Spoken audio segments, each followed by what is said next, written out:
Përshëndetje të nderuar shikues, ju urojmë se ardhje në hapësirën informative në RTS Gjirokastra, kundër të tjera sot do të ndiqni. Ministri i Bujqësisë Andi Salla prezantoi paketën e mbështetjes për bujqësinë 2026 me një buxhet prej 5.2 miliard lekësh, të cilën e cilësoi si skemën më të madhe për fermerët dhe agrobizneset. Paketa parashikon kompensim 10% të faturës së shitjes për fermerët e pajisur me NIP, mbështetje financiare 7 deri në 10.000 euro për të rinjt në blegtori dhe hapjen e programit i parë 3 në vitin 2026 me fond 147 milion euro. Kalaja e Gjirokastrës vijon të tërheq vizitor nga gjithë Shqipëria dhe bota me mbi 307.000 vizita gjatë vitit 2025. Këtë vit ajo bëhet pjesë e projekteve reabilituese të Ministrisë së Kulturës, duke garantuar qëndrueshmëri dhe përforcim të statusit të saj si kryefjale e turizmit kulturor në vend. Check-up i njohur si kontrolli shëndetësor bazë ofrohet falas prej 11 vitesh nga Ministria e Shëndetësisë për grup moshën 35-70 vjeç. Në Gjirokastër këto vite është vërejtur rritje e interesit për të nënshtruar paketës diagnostikuese, e cila ka një rëndësi të veçantë për mbarvajtjen e shëndetit. Nisur nga rritja e jetëgjatësisë nga mjekët e familjes, është hedhur edhe ideja e zgjerimit të fashës që duhet të përfitojë nga kontrolli shëndetësor bazë. Besimtarët musliman në mbar botën nisin të njëjtën e 19 shkurtit muajin e shenjtë të Ramazanit. Miftiu i Gjirokastrës Emir Gjana përcolli një mesazh urimi për të gjithë besimtarët, duke e cilësuar Ramazanin si një muaj të bekuar, një mundësi për të rritur përkushtimin shpirtëror dhe për të forcuar ndjenjen e solidaritetit. Edhe kryetari i Tarikatit Halveti të Shqipërisë, Sheh Hysen Ali Ormova, ka uruar të gjithë besimtarët e Tarikatit Halveti, por edhe të gjithë besimeve të tjera që ky muaj të sjellë paqe, besim dhe dashuri për njëri tjetrin. Ju njohim tani më gjërësisht. Ministri i Bujqësisë Andi Salla prezantoi paketën e mbështetjes për bujqësinë 2026 me një buxhet prej 5.2 miliard lekësh, të cilën e theksoi si skemën më të madhe për fermerët dhe agrobizneset. Paketa parashikon kompensim 10% të faturës së shitjes për fermerët e pajisur me NIP, të mbështetje financiare 7 deri në 10.000 euro për të rinjt në blegtori dhe hapjen e programit i parë 3 në vitin 2026 me fond 147 milion euro.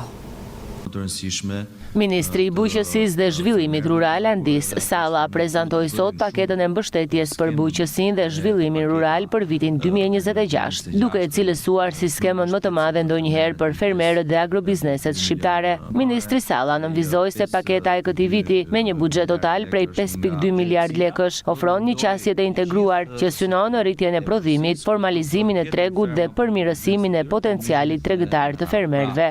Buxheti është goxha i konsiderueshëm dhe ne presim që të hapim thirrjet e reja për pak ditë masit ne të kryejmë paketën e re, do të kalojmë në një nga proceset që edhe 10% i tyre që ne kemi akredituar këtë vit nga 1 janari, që të gjithë fermerët janë duke grumbulluar faturat e tyre për të orientuar tregun dhe për të qenë ata pjesë e gjithë procesit në 10% të financimit të faturës së tyre, sepse kemi pas një nga diskutimet ku rreth 10% të TVSH-s nuk është TVSH, është rimbursim i faturës të 10% të cilët ato kanë për të depozituar në çdo 6 muaj pranë tatimeve, në mënyrë që të përfitojnë 10% të faturimit të tyre, ku duhet i depozitojnë tek tatimet, por edhe duhet i marrin nga bizneset, nga agroturizmat dhe të jenë pjesë e autofaturimit të tyre, në mënyrë që mos ketë ngarkesë edhe fermeri, edhe biznesi i cili lëshon autofaturën. Kjo është e rëndësishme sepse kemi pas dhe diskutime të kësaj natyre, por duhet që të gjejë rastin dhe të ftoj fermerat që të marrin të gjithë autofaturat e tyre. Ministri shpjegoi edhe politikën për kompensimin 10% mbi vlerën e faturës së shitjes së produkteve bujqësore dhe blegtorale. Për këtë, Ministri Salla theksoi rëndësinë e pajisjes së tyre me NIP.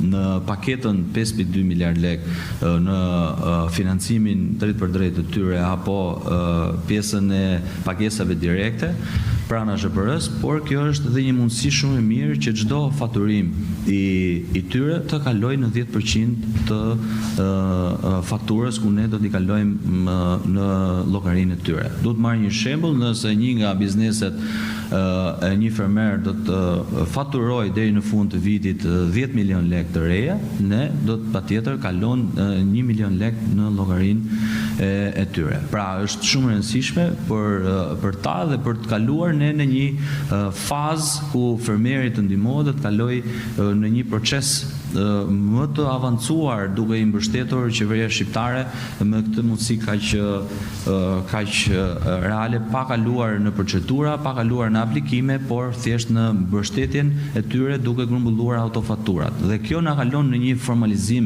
shumë të mirë ku të gjithë fermerët duhet pajisin spaku me një numër nipti në mënyrë që të kalojnë në këtë proces të rëndësishëm. Ministri Salla deklaroi gjithashtu se për herë të parë këtë vit do të mbështeten të rinj dhe të rejat që duan të hapin një biznes kryesisht në sektorin e blegtorisë, ku mbështetja financiare për secilin përfitues do të jetë nga 7 deri në 10.000 euro. Çka është më rëndësishme konsumatorin shqiptar në mbrojtjen biologjike, që ne do të vendosim një paketë për 70% për serat me mbrojtje biologjike, që është një mundësi shumë e mirë për fermerët tanë të kenë këtë paketë për të mbështetur këtë siguri ushqimore, sepse mbrojtja biologjike është një nga mënyrat më të mira që ne sot kemi në Shqipëri, që të orientojmë fermerët të jenë pjesë e kësaj pakete për të mbështetur dhe për të qenë ne garant i sigurisë ushqimore në tërësi, por edhe mënyrën e lehtësimit të tregut, duke qenë se nuk kalojnë nëpërmjet pesticideve apo një sektori që ne duhet mbulojmë. Është shumë e rëndësishme, mund të themi, që në pjesën e sigurisë ushqimore këtë herë do të kemi mënyrën e urdhit të ri të agronomit. Ministri Salla nënvizoi gjithashtu avancimin për hapjen e programit i PART 3 brenda 6 mujorit të parë të vitit 2026 me një vlerë totale prej 147 milion euro, duke garantuar zhvillim të qëndrueshëm dhe përputhje me standardet europiane. Kalaja e Gjirokastrës vijon të tërheqë vizitor nga Shqipëria dhe bota me mbi 307.000 vizita gjatë 2025. Këtë vit, ajo bëhet pjesë e projekteve rehabilituese të Ministrisë së Kulturës, duke garantuar qëndrueshmëri dhe përforcim të statusit të saj si kryefjalë e turizmit kulturor në vend. Kalaja e Ergjiros në qytetin e Gjirokastrës vijon të mbetet një prej destinacioneve më të preferuara për të vizituar si nga vizitorët vendas ashtu edhe të huaj, që zgjedhin të vizitojnë jugun e Shqipërisë. Pra, edhe pse temperaturat janë të ulta dhe koha nuk i favorizon, përsëri ky sit turistik po njeh vizitor të shumt. Yes, it's the first time in Albania. Është hera jone e parë në Gjirokastër dhe Kalaja e Ergjiros na ka lënë pa fjalë. Pamja është e mrekullueshme dhe historia që mbart ky vend ndihet në çdo hap. Është një nga vendet më të bukura që kemi vizituar në Shqipëri. Më pëlqen shumë arkitektura dhe mënyra se si ruhet Kalaja. Nga lart shikohet i gjithë qyteti dhe ndihet sikur po udhton pas në kohë. Do ta rekomandoj patjetër si një destinacion që duhet vizituar. Gjatë vitit që lan pas, rreth 307.000 turistë vizituan Kalanë e Gjirokastrës, ndërsa fluksi i vizitorëve nuk ka munguar as në sitet e tjera turistike të qarkut. 307.000 vizitorë vizituan Kalanë e Gjirokastrës për vitin 2025. Gjithashtu kemi patur dhe një numër të mirë vizitorësh, do të thoya në Parkun Arkeologjik të Antigones, i cili administrohet nga Ministria e Kulturës, Turizmit dhe. Do të thoya që kemi një vizitueshmëri të shtuar në objektet e kultit, konkretisht në kishën e Labovës së Kriqit, në moment kulturë kategoria e parë, apo edhe manastiret e Luginës së Trinosit. Doja të përmendja edhe në zonën e Përmetit kemi patur disa objekte si kisha e Lehus apo kisha e Kosinës për moment kulturës kategorisë të parë, apo kisha e Shënë Premtes në qytetin e Përmetit. Në qytetin e Gjirokastrës kemi muzet tradicionale si Muzeu Shtëpia e Kadare apo Muzeu Etnografik, të cilët vazhdojnë të kenë një numër vizitueshmërisë edhe sipas informacioneve nga organi administrativ Bashkia Gjirokastër kam patur një rritje të vizitorëve. Me panoramën mahnitëse që të ofron, edhe gjatë kësaj periudhe dimri nuk kanë munguar 10 vizitorë nga vende të ndryshme të botës. Check-up-i i njohur ndryshe si kontrolli shëndetësor bazë ofrohet falas prej 11 vitesh nga Ministria e Shëndetësisë për grup moshën 35-70 vjeç. Në Gjirokastër këto vite është vërejtur rritja e interesit për t'u nushtruar paketës diagnostikuese, e cila ka një rëndësi të veçantë për mbarvajtjen e shëndetit. Nisur nga rritja e jetëgjatësisë nga mjekët e familjes, është hedhur edhe ideja e zgjerimit të fashës që duhet të përfitojnë nga ky kontroll. Dislipidemit vazhdojnë të kryesojnë sëmundshmërinë te grupmosha 35-70 vjeç në Gjirokastër. Këto faktojnë rezultatet e kontrollit shëndetësor bazë, i cili ofrohet falas për këtë grupmosh. Drejtoresha e Qendrës Shëndetësore për Bashkinë Gjirokastër, Drita Hine, thotë se nga viti në vit është rritur ndërgjegjësimit e popullata mbi rëndësinë që ka check-upi për diagnostikimin e hershëm të sëmundjeve kronike. Re që është interesimi i shtuar i të gjithë personave që duan që të bëjnë kontrollin mjekësor bazë, kuptohet sipas fashave që janë të caktuara 35 deri në 70 vjeç, pasi një pjesë e mirë e sëmundshmërisë kronike diagnostikohet nëpërmjet këtij kontrolli mjekësor bazë. Nga rezultatet e ekzaminimeve që janë bërë deri tani është vërejtur që pjesa më e madhe, e sëmundjeve kanë qenë dislipidemit, çrregullimet e sëmundjeve të mëlçisë, për me rritje të transaminazave, të bilirubinës e të tjerë, kanë qenë persona me anemi goxha të theksuar, kanë qenë persona që kanë dalë me feqe gjak okult pozitiv, të cilët janë rekomanduar për ekzaminime të mëtejshme. Përmes paketës analizave dhe testeve është arritur të zbulohen forma të fshehura të sëmundjeve, për të cilat pacientët nuk kanë qenë në dieni më parë. Dislipidemit janë vërejtur pothuajse në të gjitha moshat, duke filluar që nga mosha 35 që më përpara nuk diagnostikoheshin në mosha më të vonshme, mbas moshës 40, tani kanë filluar që të shikohet që në moshën 35 vjeç e lartë. Për këtë kategori, pra kryesisht për moshat e reja, këshillohet një dietë e ekuilibruar dhe një aktivitet fizik i rregullt. Si në mbar vendin, edhe në Gjirokastër, ky proces ka nisur në vitin 2015 dhe ofrohet në 13 qendra shëndetësore të 3 bashkive, Dropull, Libohov dhe Gjirokastër. Nisur nga rritja e jetëgjatësisë nga mjekët e familjes, është hedhur edhe ideja e zgjerimit të fashës që duhet të përfitojnë nga ky kontroll. Edhe pse në Shqipëri nuk ka ende një vendim për kufizimin e rrjeteve sociale për të miturit, siç po bëjnë disa vende europiane, debati ka mbërritur në Gjirokastër. Prindrit kërkojnë më shumë kontroll dhe rregulla më të qarta për mbrojtjen e fëmijëve online, ndërsa të rinj shprehen se rrjetet sociale janë tashmë pjesë e përditshmërisë së tyre. Së fundmi vende si Australia, Franca, Spanja dhe Greqia ka nisur debate apo masa konkrete për kufizimin e përdorimit të rrjeteve sociale nga të miturit. Arsyeja kryesore lidhet me sigurinë online, përmbajtjen e papërshtatshme dhe ndikimin në shëndetin mendor të fëmijëve. Në Gjirokastër qytetarët mendojnë se edhe në Shqipëri duhet të merren masa. Sipas tyre ndalimi i plot mund të jetë masë e ashpër, por bien dakord që duhet më shumë kontroll prindëror dhe rregulla më të qarta për mbrojtjen e të miturve online. Për rritjen e fëmijës nuk është gjë e mirë, rrepsisht. Dhe këtu akoma ashtu për edukimin e fëmijës nuk më pëlqen, se lën dhe në orë të vona prindi duhet ndikojë shumë te fëmia. Prindi është kryesori. Po nëse prindi edukon në këtë mënyrë që nuk është mirë, edhe fëmia do ndryshojë. Plotësisht ndryshoj edhe jo, por çdo gjë do rrjetet sociale të shohën, po jo të bëhet mito, shumë mirë kanë. Deri të 80 vjeç ti marri masa, nuk bllokohen ato. Se do që të bësh, ti nuk e bllokon dot. Të rinj tregojnë se rrjetet që përdorin më shpesh janë Instagram, TikTok dhe Snapchat. Sa i përket ndalimeve, mendimet e tyre janë skeptike. Megjithatë, ata pranojnë se ndonjëherë hasin përmbajtje të papërshtatshme ose ndihen të lodhur nga qëndrimi i gjatë online. Megjithatë, ata pranojnë se ndonjëherë hasin përmbajtje të papërshtatshme ose ndihen të lodhur nga qëndrimi i gjatë online.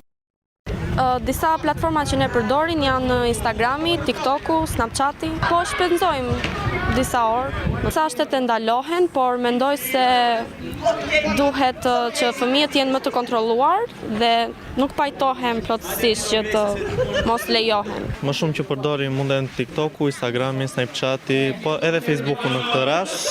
Ato më shumë përdoren gjatë kohës së lirë. Donjëherë dhe po që dalin video të papërshtatshme, video me shere, me shumë përmbajtje të ndryshme. Për rrjetet sociale, besoj se nga gjithë rinia përdoren sot, janë përhapur shumë. Në të gjitha brezat besoj, ato që ne përdorim më shumë janë Instagrami, TikToku. Ajo varet nga çfarë pëlqen personi që përdor rrjetet sociale për të parë, sepse është puna algoritmi. Nëse unë dëshiroj të shikoj diçka që mua më intereson, ajo më del, por besoj se ka edhe përmbajtje të papërshtatshme. Nuk besoj se është mënyra e dur, pasi siç kemi lexuar edhe për vende të cilat janë bllokuar rrjetet sociale, ka patur mënyra të tjera më të rrezikshme akoma që fëmijët të rinj dhe çdo moshë të përdorë rrjetet sociale, kështu që besoj që më mirë të jetë ndaluar pjesa e videove të papërshtatshme sesa rrjeteve sociale. Besoj se të rinj do ta gjejnë gjithmonë një mënyrë për të futur në rrjetet sociale dhe për të qenë aktive në to. Debati mbetet I hapur, a është zgjidhja ndalimi I plot apo forcimi I edukimit digjital? Ekspertët theksojnë se qëllimi I masave në vende si Australia është mbrojtja e shëndetit mendor dhe reduktimi I rreziqeve si bullizimi online, varësia digjitale dhe ekspozimi ndaj përmbajtjeve të dëmshme. Në Shqipëri ende nuk ka një vendim për ndalim të tillë, por diskutimi për sigurinë online të fëmijëve po bëhet gjithnjë më I rëndësishëm. Në fund, pyetja që mbetet është a duhet të ndaluar qasja e të miturve në rrjetet sociale apo duhet të mësohen si t'i përdorin ato në mënyrë të sigurt dhe të përgjegjshme. Qendra kulturore e fëmijëve në Sarandë do të mbajë emrin e kompozitorit Adem Daci, një figurë e njohur e jetës artistike të qytetit. Vendimi për emërtimin e institucionit vjen si një vlerësim për kontributin e tij në muzikën qytetare dhe në zhvillimin e kulturës lokale. Për vite me radhë, Daci u dallua për krijimtarinë dhe angazhimin e tij, duke lënë gjurmë të rëndësishme në skenën artistike të Sarandës. Emri I kitaristit virtuoz Adem Daci jepet institucionit të Qendrës Kulturore të Fëmijëve në Sarandë. Me këtë rast, nga Bashkia e Sarandës u organizua një ceremoni e veçantë në të cilën, përveç familjarëve të muzikantit të shquar, morën pjesë artist, instrumentist, punonjës të QKF-s e të Qendrës Kulturore si dhe miqe qytetarë të shumtë, dashamirës të artit që muzikanti I dhuroi skenës dhe jetës artistike të Sarandës në dekada. Një moment kulmor I ceremonisë organizuar ishte zbulimi I pllakës nga kryebashkiaku Oltion Çaçi dhe vajza e muzikantit. Kryetari Oltion Çaçi tha se akti I dhënies së emrit të muzikantit Adem Daci kësaj qendreje talentesh të reja I shërben përjetësimit e emrit të një muzikanti që bëri muzikë në dekada të vështira. Qendra kulturore e fëmijëve për ta kujtuar përjetësisht të gjithë mundin ndjersën e artit, sidomos artit në këto kohë të vështira. E them këtë sepse në këto vite të tranzicioni arti ka pas realisht probleme jo vetëm në qytetin e Sarandës, por në Shqipëri. Por më tepër në Sarandë, ku është transmetuar, ne si bashki dhe ku po flas në emër jo vetëm të kryetarit të bashkisë, por të gjithë qytetarët e Sarandës, e ndjeni detyrim moral që të gjithë këtyre artistëve të krijoni mundësinë që të shpalosin artin e tyre te shtëpia, e cila deri tani ka munguar, por për fat të madh këtë vit shtëpia bëhet realitet. Ne së shpejti vetojmë kinoteatrin e qytetit të Sarandës, shtëpinë ku të gjithë artistët kenë mundësinë që të shpalosin artin.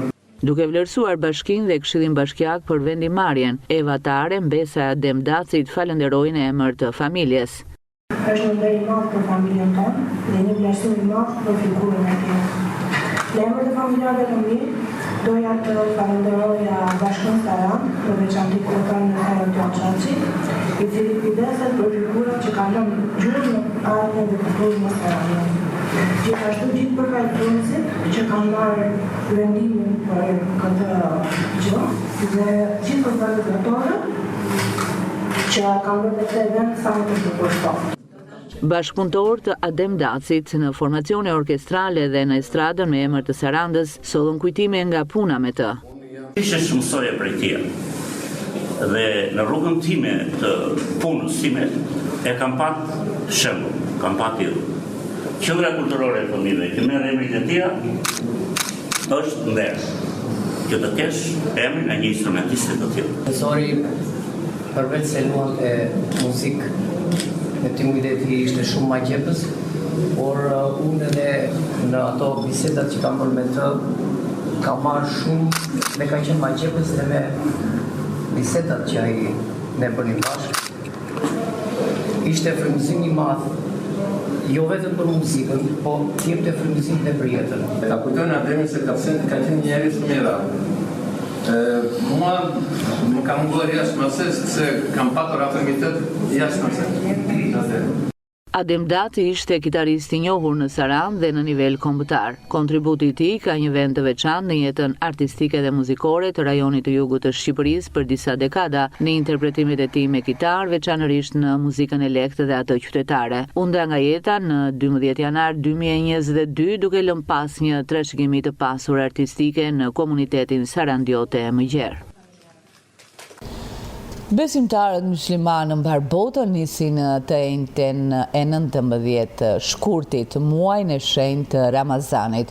Muftiu i Gjirokastrës Ermir Gjana përcolli një mesazh urimi për të gjithë besimtarët, duke cilësuar Ramazanin si një muaj të bekuar, një mundësi për të rritur përkushtimin shpirtëror dhe për të forcuar ndjenjën e solidaritetit. Të dashur qytetarë të Gjirokastrës, të dashur vëllezër dhe motra. Ramazani na vjen si një mysafir i bekuar, i mbushur me mëshirë, me falje dhe me begati. Është muaj i zemrave që pastrohen, i shpirtit që forcohet dhe i kthimit edhe i lidhjes me Allahun, me Zotin ton të madhëruar. Në këtë muaj të shenjtë kemi një mundësi të pasëvendësueshme, të çmuar, për të ndalur, për të reflektuar dhe për të forcuar lidhjen tonë me krijuesin tonë dhe me njëri tjetrin. Le ta bëjmë këtë Ramazan një pikë kthese në jetën tonë, duke shtuar namazin, duke shtuar lutjet e thella dhe duke treguar kujdes e solidaritet ndaj atyre që janë në nevojë në qytetin tonë dhe në vendin tonë. Ramazani na mëson durimin, na mëson sinqeritetin, na mëson bashkimin me njëri tjetrin. Le ta forcojmë unitetin dhe harmoninë mes nesh, që Gjirokastra jonë, që Shqipëria jonë të jetë gjithmonë një vend i paqes, i respektit dhe i mirëkuptimit mes të gjithë banorëve të saj. Lutim Allahun që ta pranoj agjërimin dhe çdo vepër të mirë nga ne dhe të na dhurojë mirësinë e këtij muaji të begat dhe të natës së Kadrit që është në të. Ramazan të begat për të gjithë familjet tuaja dhe agjërim të lehtë e të pranuar për gjithë secilin prej jush. Edhe kryetari i Tarikatit Halveti të Shqipërisë, Sheh Hysen Ali Ormova, ka uruar të gjithë besimtarët e Tarikatit Halveti, por edhe të gjithë besimeve të tjera, që ky muaj të sjellë paqe, besim dhe dashuri për njëri tjetrin. Ndjekim mesazhin e tij. Bismillahirrahmanirrahim. Të dashur besimtar, për të gjithë muslimanët në tërë botën, erdhi muaji i madhërisht i Ramazanit, që festohet edhe agjërohet nga të gjithë muslimanët dhe besimtarët. Muaji i Ramazanit është 30 ditë dhe fillon në data 19 dhe deri në data 20 mars. Në data 21 bëhet festa me Bajramin e Ramazanit. Ramazani është një muaj i madhërisëm. Është muaj i begatisë, i lutjeve, i mëshirës të Allahut për gjithë neve, për gjithë ata që besojnë, edhe për të gjithë popujt e mbar botës. Ky muaj është madhërisht sepse në këtë muaj, nëpërmjet profetit Muhammed alayhis salam, ka zbritur edhe Kurani. Kurani ka zbritur natën e Kadrit. Nata e Kadrit është një natë me vlerë sa 1000 muajt e Ramazanit. Dhe zakonisht ajo festohet dhe kujtohet në ditët e fundit të muajit të Ramazanit, në ditët teke, më 21, më 23, 25, 27, 29. Në një nga këto ditët, me vendim të Komitetit Musliman të çdo vendi vendoset në mënyrë të përbashkët dhe unifikohet dhe si vjet nata e Kadrit është datën 16 pasdite dhe duke këdhirë 17-a është nata e Kadrit. Këshillohen të gjithë muslimanët që në qoftë se dikush ka defekte shëndetësore, kush është me veshka, kush është me diabet, kush është me zëmër, edhe mund mos ta agjeroj, kupton? Edhe e bë këtë duke shtuar namazin, duke shtuar faljet dhe lutjet, ose duke ushqyer në një të varfër çdo ditë ushqimin për përditshëm të njeriu të varfër. Muaji i agjerimit është i ndarë në dy etapa, ose në dy kuptime, si më mirë themi. Ka vlerat shpirtërore, ka dhe vlerat fiziologjike. Për vlerat fiziologjike kuptohet që kthehet në këtë muaj një shëndet më i mirë për çdo njeri, sepse ka ndaluar të ngrënit e tepërt, ka ndaluar të ngrënit me yndyrna, ka zgjatur kohën e ngrënies na mëngjesi, që i thonë syrit deri në darkë, po është 8 deri 12 orë të largosh, atëherë në këtë kohë trupi merr vlera sepse fillon e konsumon yndyrnat, konsumon dhjamrat. Çfarë këshillohet muajin e Ramazanit? Në muajin e Ramazanit janë të 3 vaktet siç janë zakonisht për njeriu. Por në qoftë se në mëngjes hahet syhyri hahet shpejt 2 orë, 3 orë para se të gëdhiet, para se të lind dielli, dhe në darkë mbasi perëndon dielli, është iftari ose qelja. Në këtë kohë të qeljes do të pasur kujdes që të mos jemi të babëzitur të ham me uri, por mund ta qelim me pak qumësht të ngrohtë, me ngot ujë të ngrohtë, edhe mbas një ore ham darkën si gjithë ditët e tjera. Ndalohet në këtë periudhë e tepërta. Ndalohen marrëdhëniet intime me bashkëshorten, ndalohen argëtimet e një tjetrën, por përqendrohet gjithnjë në vlerat shpirtërore. Çdo njeri në këtë muaj të mbaj gojen, të mbaj syrin, jo të shikojë nga brimi i çeshtit, jo të marrë për goje të përgojojë të tjerët, jo të bullizojë, por gjithashtu do të thoshja, një njeri i cili nuk do nën dhe babën, nuk do vllai vllain apo vllain motrën, nuk do komshiun, edhe është mbadhemëri, kot që ta agjerojë. Të gjitha ushqimet janë të lejuara. Por duhet të ruajmë në ato ushqime të cilat të japin etje për ujë, të japin për të ngrënë një tjetër, kështu që duhet të ngrënë ato që kanë fibra që të mbajnë më shumë, më gjatë në ngrënien e saj. Do keni që kujdes në ditën e parë dhe dytë, pastaj normalizohet dhe ta tërkon vetë organizmi gjatë 30 vitet, është shumë normal. Në këtë kohë, desha të tërheq vëmendjen për të gjithë besimtarët, për të kaluar mirë me një tjetër, po dhe me disë religioneve. I lutemi Zotit që në këtë periudhë t'i uli gjakrat edhe mendjet e nxehta në botë, të ndalojë dorën e vrasët të njerëzimit, sepse po shkruajmë që ka vatër të nxehta njerëzimit në botë sot. I lutemi dhe urojmë në zëbëra festën e pavarësisë të Kosovës dhe i lutemi Zotit që ata gjyqtarët e Hagës të shikojnë me drejtësi të vërtetën mbi ata 4 heronj të luftës së shërimtarët të Kosovës, sepse ata janë heroj. Uroj të gjithë besimtarëve gëzuar, Zoti ju pranoft agjerimin, qoftë sa më i lehtë edhe na jep një paqe botërore dhe një paqe sociale në Shqipëri. Ju faleminderit, gëzuar ditën e Bayramit dhe natën e Kadrit. Përfunduam këtu të nderuar shikues, ishte gjithçka e përgatitur nga gazetarët tanë për këtë ditar informativ në RTS Gjirokastra. Ndahemi duke ju uruar shikim të këndshëm të programeve në vijim.